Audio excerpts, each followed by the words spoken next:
Welcome back to Deep Thoughts, ladies and gentlemen. On this late March afternoon with some sun. Oh my God, the clouds are missing. No planes are leaving trails in the sky, miraculously. So I was thinking about what to cover today. You know, for me, the more obscure the subject matter is, the more appealing it is to me. What I'm going to do today is create a single episode about all of my theories regarding reincarnation. Because you'll hear me mention it a lot, and the way that you would get the complete story is to watch 190 plus videos from this point. And so I'm going to put it all into one canister, and then hopefully we'll elaborate on it enough that you can understand my position. Reincarnation is interesting because it's usually something that is believed due to insecurities about death, about dying. And I can't quite understand that. They say when you get older, you start to really want to live and you really fear death. And I can't say I've been there at all. You know, I've been on the edge of death's door with some food poisoning from a restaurant called The Counter. But, I was trying to live because I've got responsibilities and all that kind of stuff. But, hey, let's say I make it to 80 years old. What kind of responsibilities do I have at that point besides living for my partner, perhaps, living to guide my children, perhaps, right? But I personally have no knowledge of this huge fear of death that I've talked about in various episodes.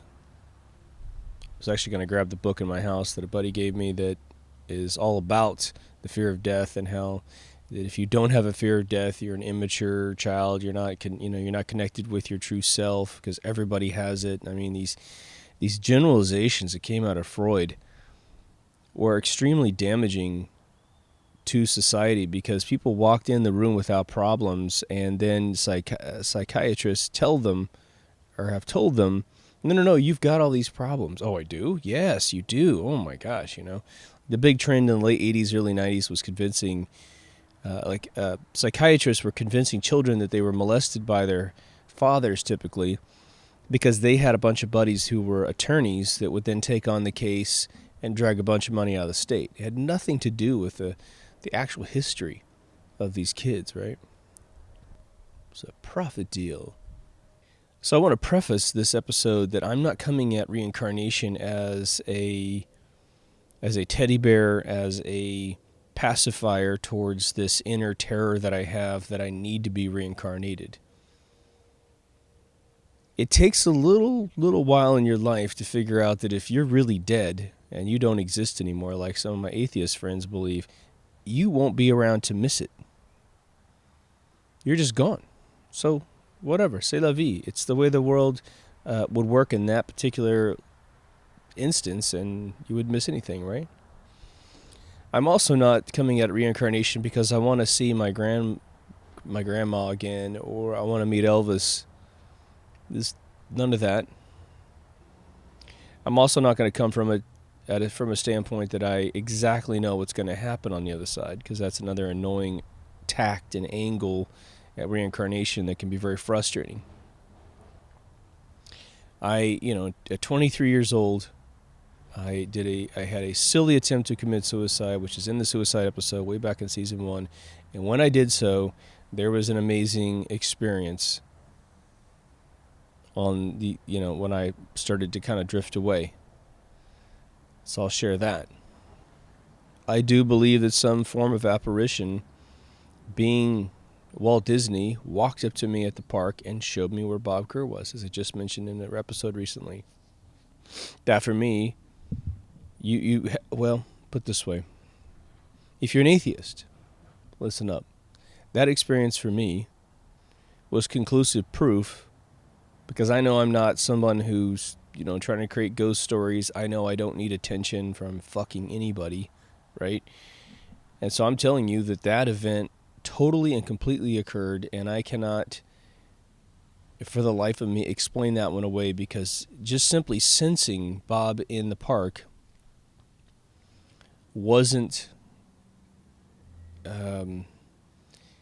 his GPS, when I was told that he was there, he wasn't there.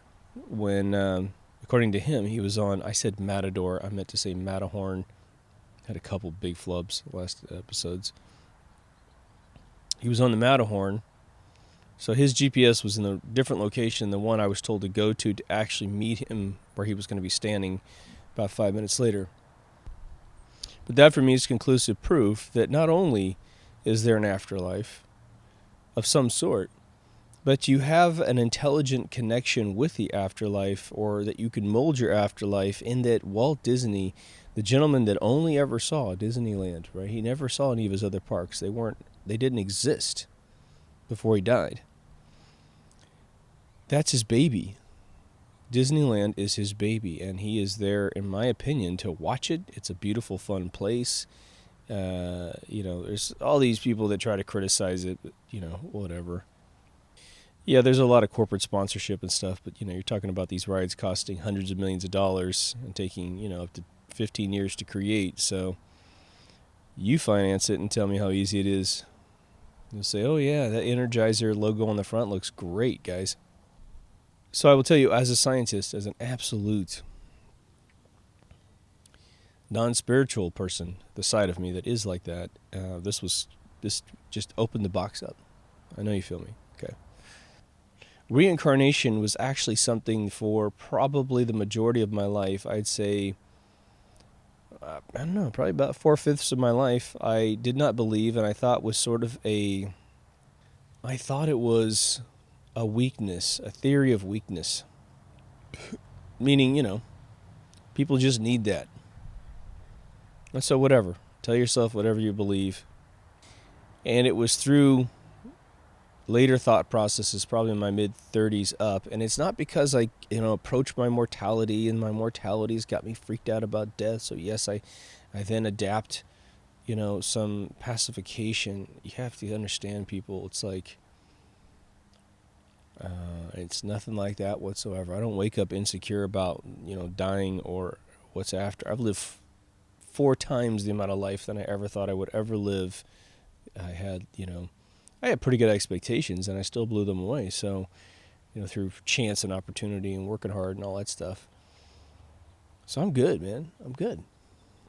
But when I started to study, or cross-correlate, I should say, the basic theories about energy of the universe, and you start to understand that no matter how much physics and physicists have lied to us to try and cover up a lot of things that, Faraday to Tesla figured out, they did uncover one beautiful thing, even though they use different classification mechanisms than I think of right now. But energy is forever, and energy cannot be destroyed. And it really comes down to the most basic principles of, where would it hide? Where would it go to? How do you take a packet of energy, a quantum packet of energy in the universe, and make it hide somewhere? You can't. Ever squeeze something in your hands and then it's real slippery and it just moves between your fingers and there's nothing you can do to get rid of it because you're not a goddamn magician, right? Where would it go? Absorb into your skin?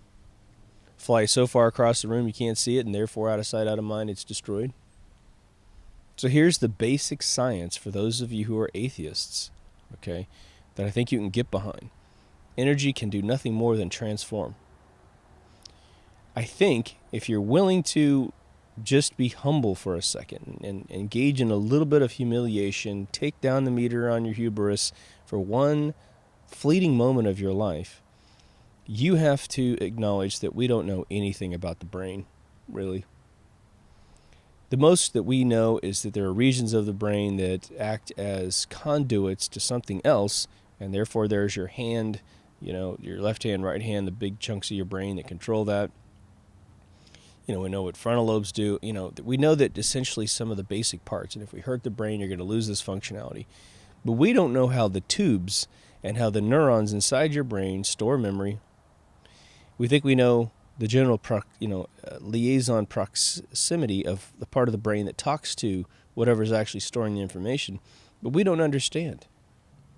We might be able to put a device on the back of the visual cortex and map it like a video card onto a television screen, or some people think that they've already got that. That's still a functional invention. That is not truly understanding where our consciousness comes from and where our memories go, and why, as I will get into, we see individuals with old souls. So I'm going to suggest to you that there's probably an ethereal particle that creates the entire universe, and the only thing that you have done is listen to physicists that use essentially, computerized sigma 6 algorithms and human sigma 6 algorithms to figure out and classify the velocity of ether, and you call them electrons, neutrons, protons, etc. That's all you've done.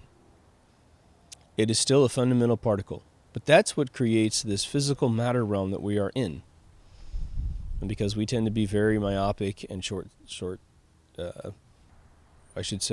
closed-minded, or very limited in our thinking process, we say that's it. That's it, man. That's what we're made out of. It's all we can find, and I know that I'm human, and that means perfect, and that means I found everything.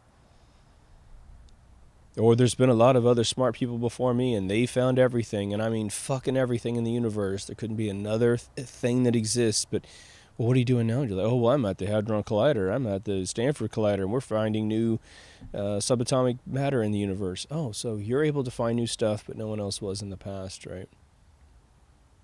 Just bizarre how the ego, the fragile ego of a nerd, starts creating bizarre paradigms of complete closed-mindedness. And yet you could take a scientist that goes to bed with one of the most closed fucking minds on planet Earth, and if you crawl into their id, they're literally whispering to themselves, you have such an open mind. I can't even believe how existential you are as a scientist, and wow, without you the whole universe is going to explode. I'm going to tell you right now that whatever makes up our consciousness, our true consciousness, is something else. It's a different particle. It's a different type of energy. It may not be a particle. Who the fuck knows? Doesn't really matter. You're conscious and you can hear me, and I'm conscious and I can hear myself. Right? Somehow there was a conduit between these vessels that we have. And it may be every single thing in the universe. It might be that the coffee table I have out here is alive, but it's just taking on a much different life cycle. Oh, poor coffee table. That fucking thing will probably live longer than me, This bush in front of me is probably going to live forever. Because unless someone chops every single part of it down and burns it, it's going to sit there living for 100 years. If one little leaf, one little part of its stem survives, then the whole thing survived. It's interesting, right? We are taught in the scientific community to engage in a bizarre level of humiliation with who we are as beings, right? What I mean by that is that you are to, you get into this sort of, I hate to use, it's like double speak. It's like, it's a bit of a cognitive dissonance a little bit, which is that you can feel how massive you are. You can feel how amazing your consciousness is. But then you are to automatically crawl into this Kurzweil model that your brain mysteriously is all of that. For those of you who've seen a brain, whether you've seen it in a scientific sense or if you've seen it due to an accident, it lacks the glory of who we are. It lacks the physical design of who we are. It's the same shit, wound all up inside your skull with a couple other glands in there, right? Your pineal gland, pituitary gland off to the side. Obviously, you got some eyeballs, the visual cortex reporting in, the hammers from your ears. So it's some amazing outer peripheral devices literally talking to your computer. So you got your mouse over here and your laser printer over here and your Wacom pad. They're really the receptors that take in all the electricity and modulate it into your brain, and then your brain's making this world out of it. So you'll notice that my approach is to come at it very scientifically and not through some spiritual fear.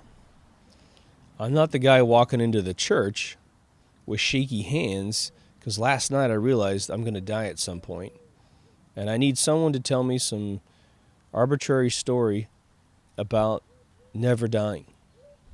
But let's define reincarnation versus the other story, because if you were to walk into a spiritual institution, you would normally get, depending on if you're walking to a Christian one versus the Hindu one, you're going to walk in the door and have someone say, well, you die and then you get resurrected by Christ on the judgment day, and then if you've been a good boy and girl, you go to heaven, right?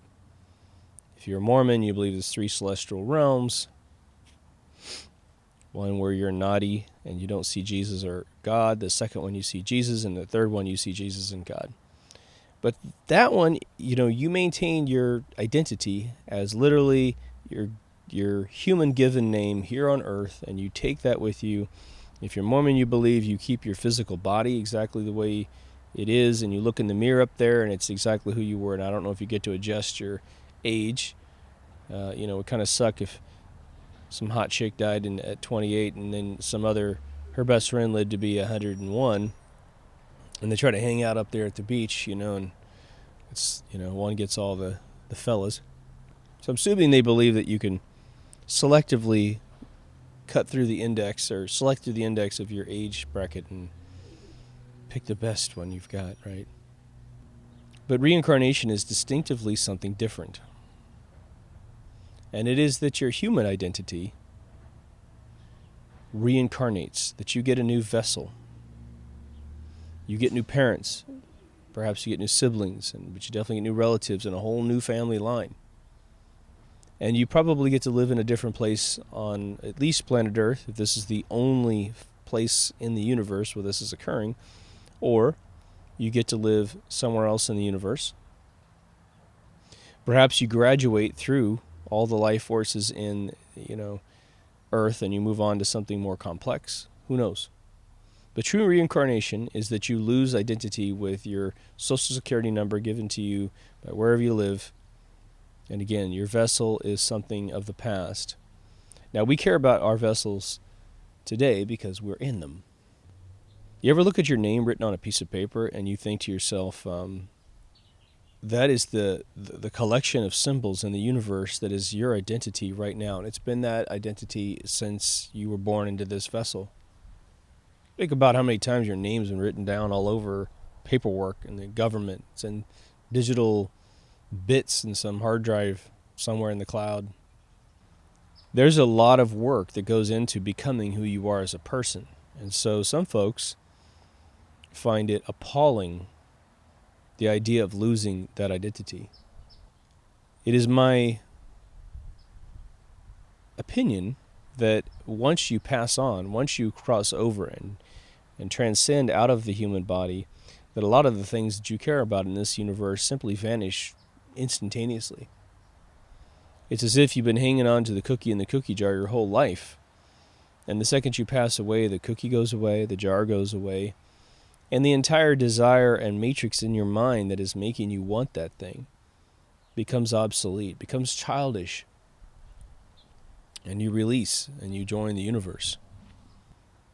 Now, I think one of the things that we don't like to think about is we've worked really, really hard to become, say, intelligent in our vessel, to become deep. And there's this notion that perhaps you could be reincarnated as, an insect. You could have achieved a higher class structure in the world, and then you're born into the India slums. It poses a question, is there a level of difficulty that we are intentionally put in, and do we increase over time or do we decrease over time? Are we put in a really hard level and then we earn the easier levels? Is Steven Spielberg on level 10 for difficulty, or is he on level 1? He seemed to be in the right place at the right time his whole life. Obviously, he's an extremely talented human being. But is his access to the answers of the universe easier because he's on a lower level? Does he look inside of his brain for a solution to something and find that solution easier because he is at a lower level of difficulty? Or did he earn the machine in his brain, in his soul, perhaps, that allows him to gain more information than he did in previous iterations. Starting off as a single-cell creature, and then he becomes Steven Spielberg eventually. These are questions I ask, right? Do we graduate out of this once we get, intelligent to a certain point? Do we graduate up to other forms of life? Do we become the UFOs, the aliens that observe? Is that the afterlife?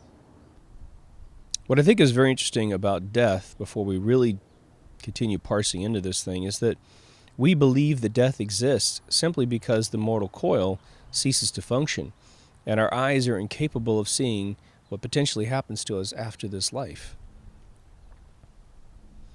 What if people step out of their bodies and just float around the universe? They float up to some beautiful consciousness in the universe. The universe becomes almost a baby pool, not an Olympic pool, but a baby pool, and all the other life forms who are in that stage are up there swimming around, saying, "Hey, what's up? Hey, not much, man. Cool. Nice to meet you." But we're sure it's the end because we can't perceive anything else. And we think that, conception within a woman's womb, we think it's miraculous. We think it's a phenomenon. Religious people think it's due to God. Scientific people, well, they don't really have an explanation why the little tiny piece of cellular tissue, when the sperm and the egg get together, all of a sudden form an electrical pattern known as a heartbeat that turns into a living creature. Because remember, it's not just humans that are doing this. Everything on this planet does it. Plants don't have technically heartbeats, but they live. Phenomenal, right?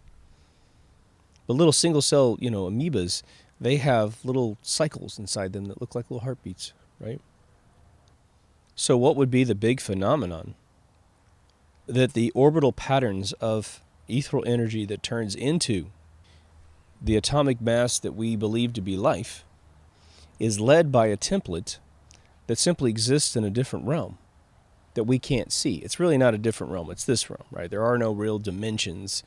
Dimensions are a matter of classifying energy such that we have the stuff that is seen with particular optics or particular eyes or particular mathematics in one category. There are no dimensions that are away from here. There are simply dimensions that we can't see while we're here in this dimension with these eyes, with this mechanism to interpret the data. We see the Fibonacci pattern in all life. That's the golden rule, the golden mean, right? A diminishing orbit. The spiral pattern of thorns on a rose bush. The actual petals that come out of a rose itself. All the cactus in the universe. All this stuff. It's amazing. You can see it all the time. Well, something is guiding that energy in that particular pattern. It would seem that rotation is a very big part of the design of the universe. Huge part. So don't be so sure that death exists. I've thought about doing a whole episode on death.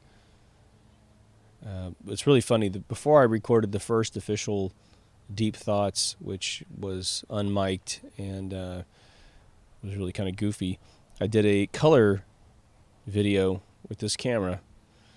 It was called Life and Death, and it was because my buddy gave me that book on death, and I just got so fed up with its entire theory after reading it that I had to do a video.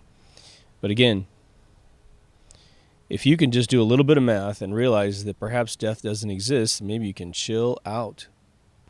So let's get into reincarnation.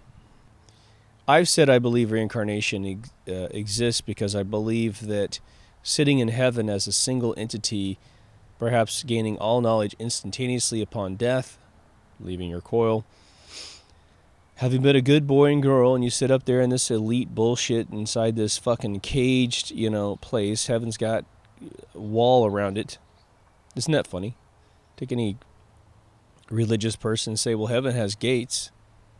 So why not make a gate and a border around whatever country you live in? Isn't that funny? But I believe that that's utter stagnation and would be without something very special about its existence. And perhaps I think you have to absolutely limit what you would experience in heaven, otherwise you'd hate it. It would be hell. Reincarnation is a way to not go crazy, to reset yourself. As you guys know, I've said several times. I'll try not to belabor points that I've made a million times. From time to time, about every 2 years, I'll let the Mormons come and talk to me for about 6 months or so. They typically peel off and just cease showing up, which is kind of funny. But I told them once, probably last couple sessions, I said, do you believe in reincarnation? And they, oh, no. What do you believe?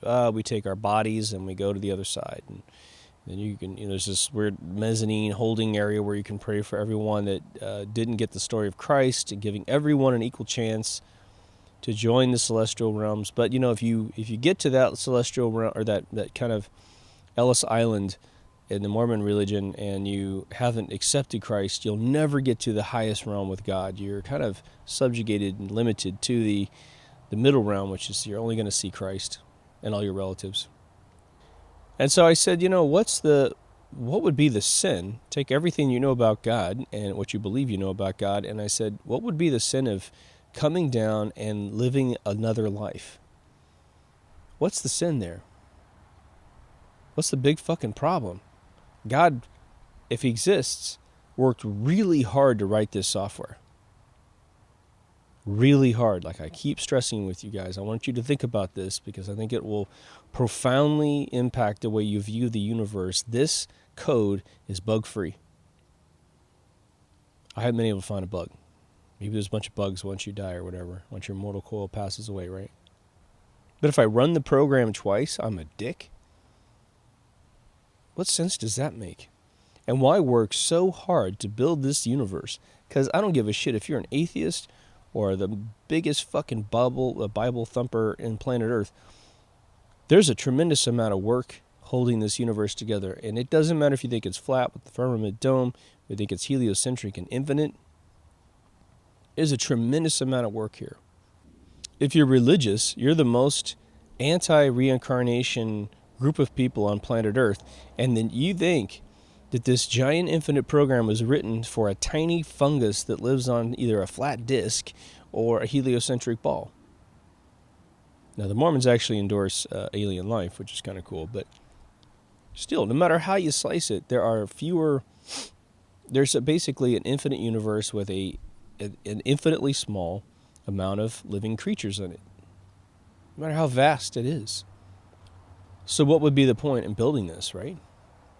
It would be, if for those of you who play video games, it'd be like creating World of Warcraft. And you've got the Alliance, you've got the Horde, you've got, I don't know how many they have now, 9 classes or 9 races you can play, and then you have all these classes you can play within those races.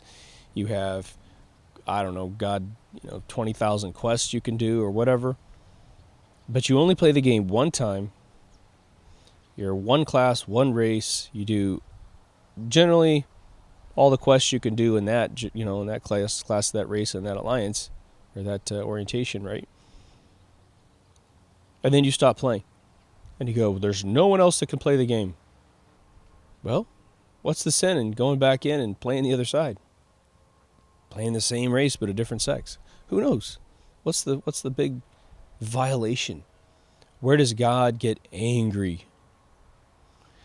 That fundamental argument for me makes absolutely no goddamn sense on planet Earth. And I think we should all kind of pull back a little bit, get out of, man-made religions, pull out of the closed-mindedness of science, and just think about it for a second.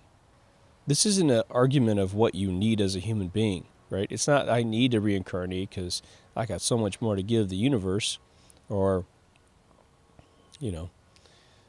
whatever. You think you have something else to contribute, but you're not even quite sure what it is. You didn't get to do everything, so you want to do it over again. It has nothing to do with those desires, whether or not you have them or not. It's just that we have been taught a bunch of closed-minded algorithms about how the universe works. And I think it's time that before we really get into the theory of this, we divorce ourselves from those things. We pull out of it. Because if you were a supreme life force watching humanity at this point, and you were to subscribe to either the atheist, death really exists and that's the end of it, but I'm such a scientist, I study energy patterns, but I can't seem to fucking figure out the energy can't hide in the universe, but I think that my energy dissolves somehow, diffuses into the universe, which we'll get into. Or I'm a Bible thumper and I think that, I hang on to my mortal coil in the next universe. I don't know about you, but I would laugh my ass off if I was a gray alien paying attention to these folks. Let's go at the dilution theory of death, of transformation, let's just say.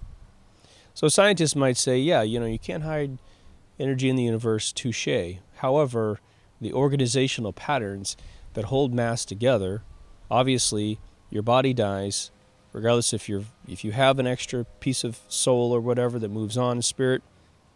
We know that we bury the body in a coffin, it starts to deteriorate.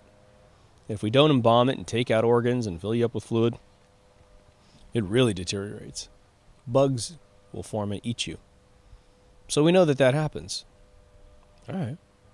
But let's slow down time for 1 second. Let's slow down the scientific theories that you believe to get to that point of the theory. As long as my heart is pumping and I keep nourishment in my body and I keep out toxins, right? My body continues to work and hold together for the most part. I get to maintain consciousness if I don't go insane by taking too many flu shots or sucking down the tailpipe of a plane that makes clouds all of a sudden. I get to be me until the day I die. Now, if your spirit, literally the schematic pattern, the celestial protein pattern or protein patterns that create your body, the Fibonacci pattern that seems to arrive in all life. Humans have it too, right? The shape of the way the skull spirals into existence. Our skull is very similar to a seashell, whereas in the center of your nasal canal is the most compact part of the fractal pattern, and as it unwinds, you start to gain cavity down to your cerebellum. The assumption, which I think is incorrect and very presumptuous, is that your spirit energy somehow loses cohesion. That the mere disconnection between the body and the spirit, all of a sudden, the body ceases to have the directional patterns, the schematics anymore to hold together. It's like I always talk about the bookshelf idea when you talk about protein patterns telling DNA what to do.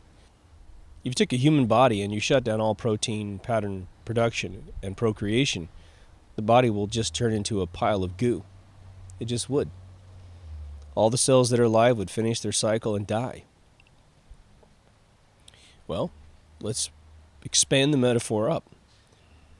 We're not sure where the spirit connects with the body, but it would seem that the glandular structures down the center of your body inside, from the center of your skull to the base of your tailbone, that is where your body gets all of its schematic injection.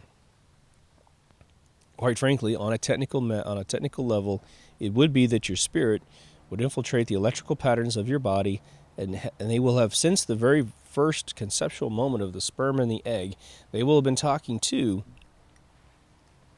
these phenomenal things called protein patterns. They fold faster than the speed of light, all right? So the mortal coil has an injury. The mortal coil has been designed to live a certain amount of time and then expire. It just is. Because we don't want to be the same thing forever. And then your spirit pulls away. You're dead. Technically, as mankind believes it, your body has ceased to function properly. It's had a terminal illness, whether it be just old age or whatever. But in that model, your body has to have an injection of schematics, of consciousness before it actually is anything, really, besides a lump of energy. Your spirit pulls out of your body, and then what is acting on your spirit energy? What would be acting on it in such a way that it gets diffused into the universe? Honestly, nothing. Nothing would be acting on your spirit. It would continue going indefinitely. But your spirit has a talent, right? Your spirit is compatible with body energy. Your spirit, who's most likely not made of any ether of any kind, can talk to ether. There's just something about it. And through some divine design, when a conception moment happens, when a sperm and an egg, whether it be an insect or a human being or an alien, converge, there's some orbital pattern of energy, some energy door that perhaps opens up, and that's when you can attach to it and take ownership of it. Now, what's interesting is this. The thing that we wouldn't want to necessarily conceive of is, what if we get a chance to leave our body, but if we happen to walk past a conceptual moment? You're in the red light district in Amsterdam, and a condom bursts. You get sucked right into that woman's womb. You don't have any control. If you're within a certain proximity, you get elected to be the life force that woman's going to carry. Perhaps it has nothing to do with proximity whatsoever, because in the other realm there really is no XYZT. You just you're at all places at all times. It doesn't even really matter. And so we all sort of we're in a circus, we're in a carnival, we're at an amusement park. And every one of the rides is a new life. And because you can't leave the grounds of one of these facilities, which would be the infinite universe for us, you get pulled in all kinds of directions.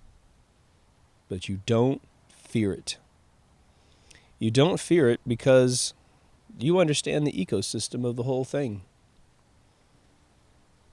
See you later as you get pulled away.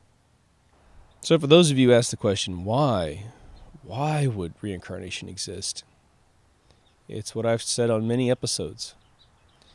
If I let you stay the person that you are, you keep your social security number, your first, middle, last name, and all your relative chains that make up the tree of life, and you kept it forever, you would go insane like the Q in Star Trek, right?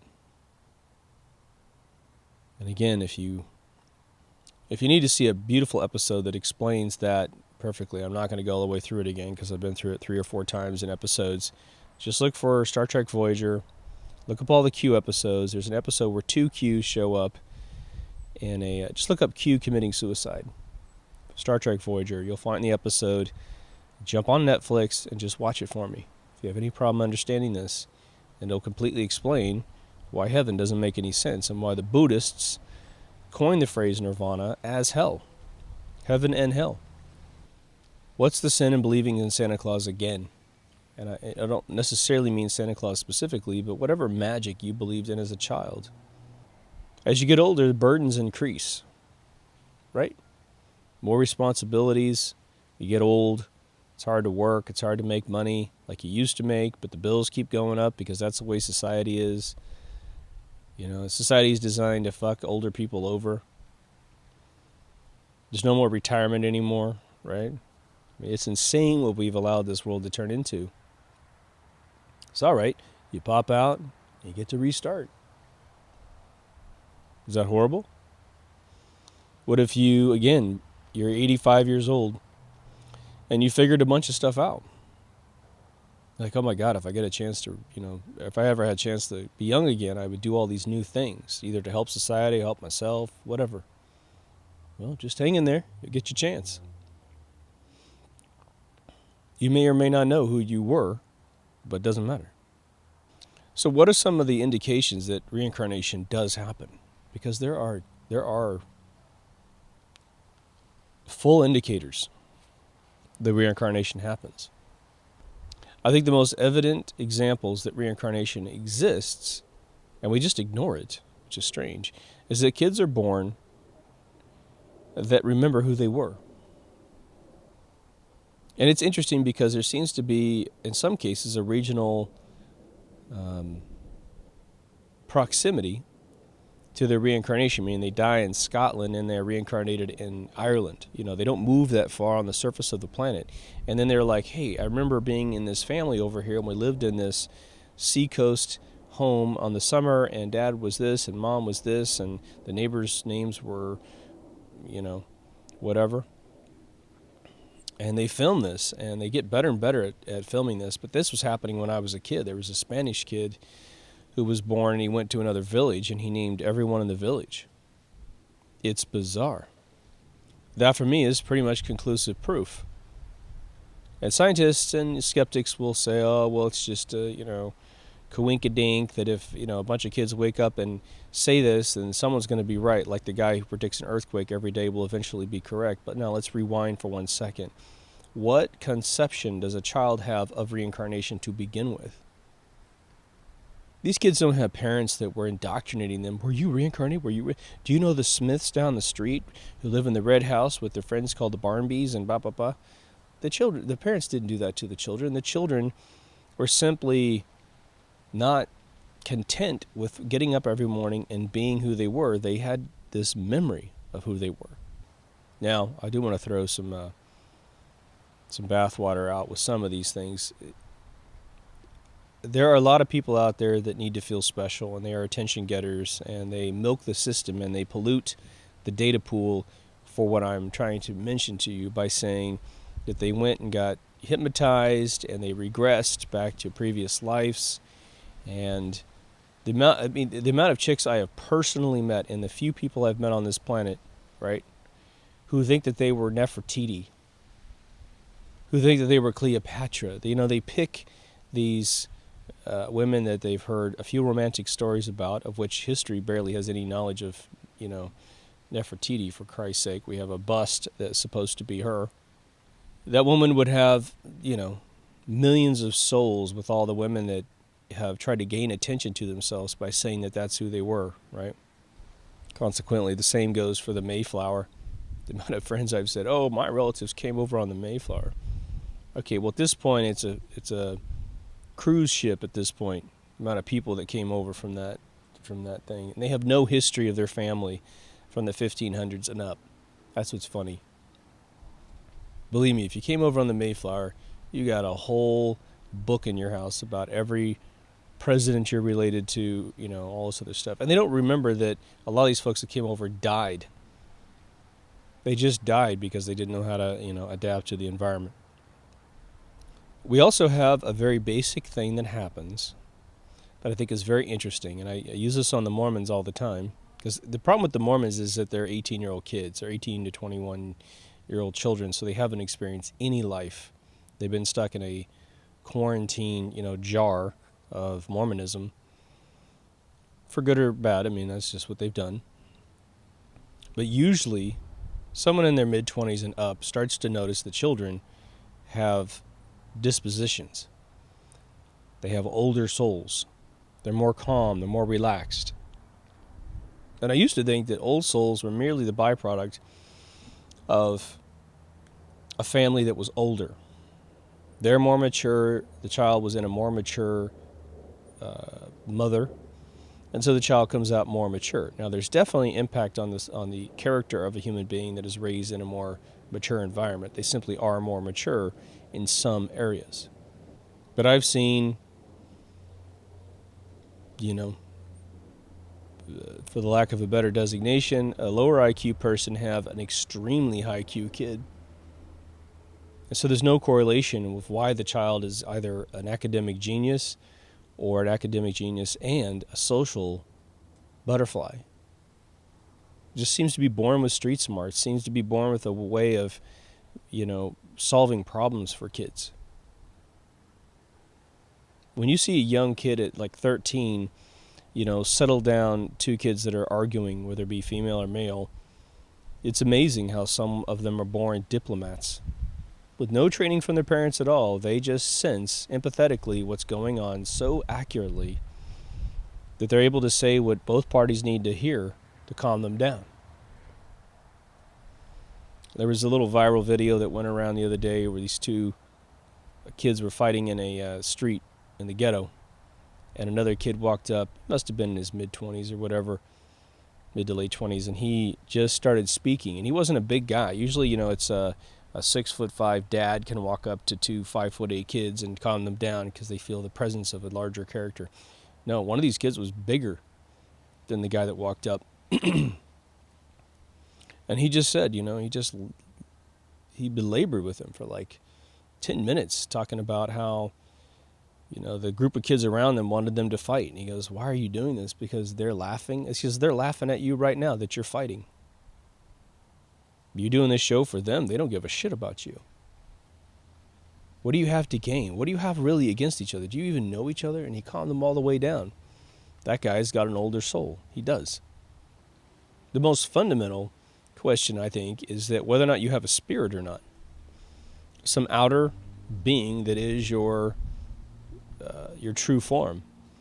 And I've talked about on other shows. You've all heard the stories of people that were dead, technically speaking. Their heart stopped pounding. They're either in surgery or they're in some bizarre location. Nikki Sixx, sticking his arm full of a bunch of heroin, floating away from his body. People in car accidents. There are some great videos out there about reincarnation.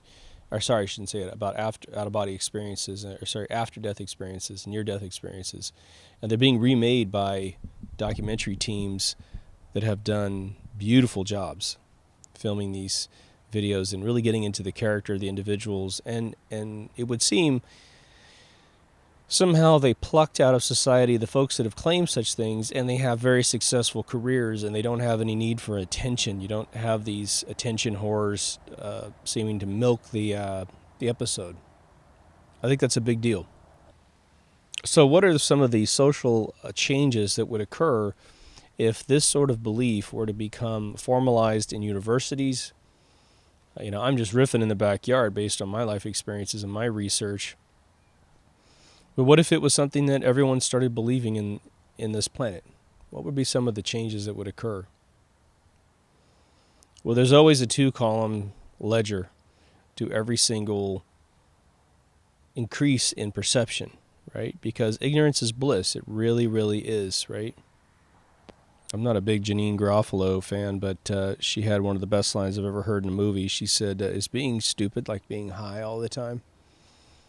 My favorite lines. Obviously, she probably didn't write it, but it was brilliant. So there can be a lot of bliss attained by never having these thought processes. But if the whole planet believed in reincarnation, I think a couple things would happen. Let's study the columns of pros and cons. Let's go for a pro. Well, now all of a sudden we understand why we are what we are more than ever. Right? For those who say that God can't exist because people die and suffering happens, well, now that peels away a little bit because it's all relative to this particular journey. And who knows whether or not we choose those journeys for ourselves. We want to be on a higher level of difficulty because we're sick and tired of being Steven Spielberg and George Lucas and James Cameron just sailing through life. We want something tough. In fact, we want it to be so tough that we're on level 9, and just getting to 35 years old in this particular level is really hard. Most people in this level say die at 10 years old because they're born into really crazy parts of the universe.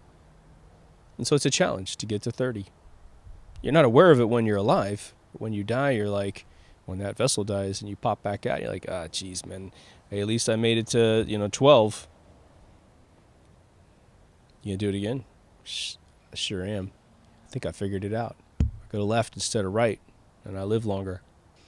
If we started believing reincarnation, it would disembody and remove the power structure from religion, from man-made religion. All these fucking pedophiles that embed themselves in our houses of worship, they would be destroyed. It would just be overnight. They go empty.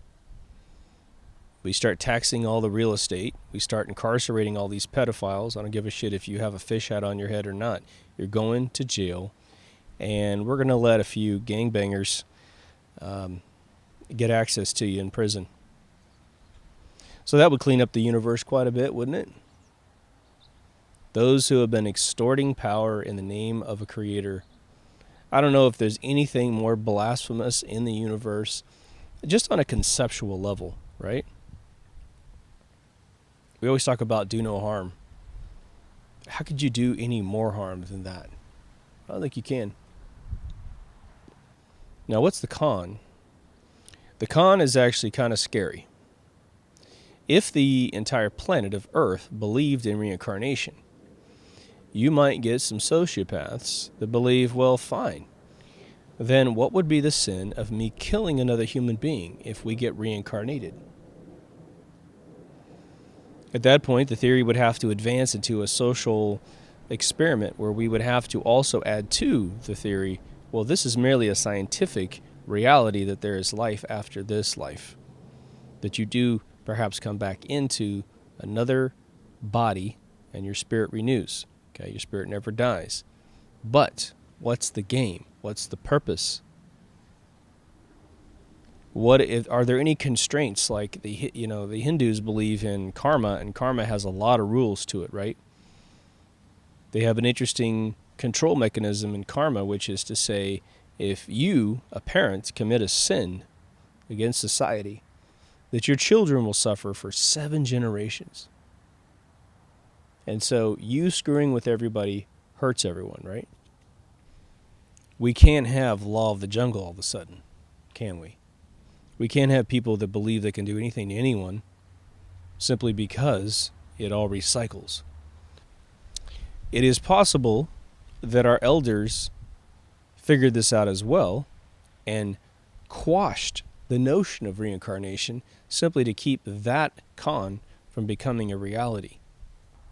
Because even if we could prove that a child could identify a village clear across the world and name everyone and talk about their life history and the person that died that they became and lament extensively, 100% accurate, it wouldn't give us necessarily the codec of how to live in this world.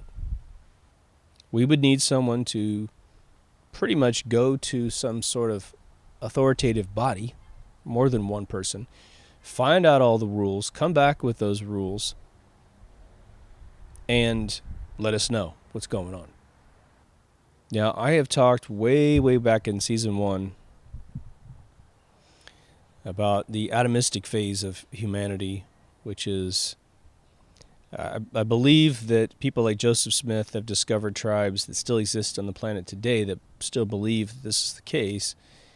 Although it is interesting how the hive mind of man's current understanding of the universe seems to undo these belief systems.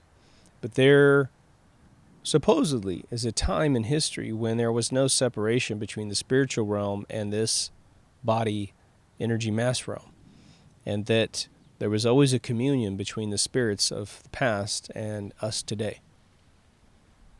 And that over time, through indoctrination, we lost this connection with the spiritual realm, almost as if we were waking up out of a dream. The amount of rituals in the planet today to the dead is pretty phenomenal still, right? There's still a lot of Japanese homes that have shrines in their homes to the dead. The Egyptians did tons of, food sacrifices. And the Egyptians actually had a very interesting take on it because they would put out food on plates. And as the food deteriorated and, dried up, their belief system was that the life essence of that food was being consumed by the spirits. And that's why it looked bad the next day or a week later. We all know that the Egyptians believed that you took your body with you and you took your possessions with you to the other side. And whatever the pastimes were of their era, that's what they did. They hunted in the next era. They took their wives with them. They took their children. They took, not necessarily their children, but they took their the servants with them, their animals with them. So everything was slaughtered once someone died. And if you think about it for a split second, it's actually a very interesting checks and balances. If you were the servant of a pharaoh,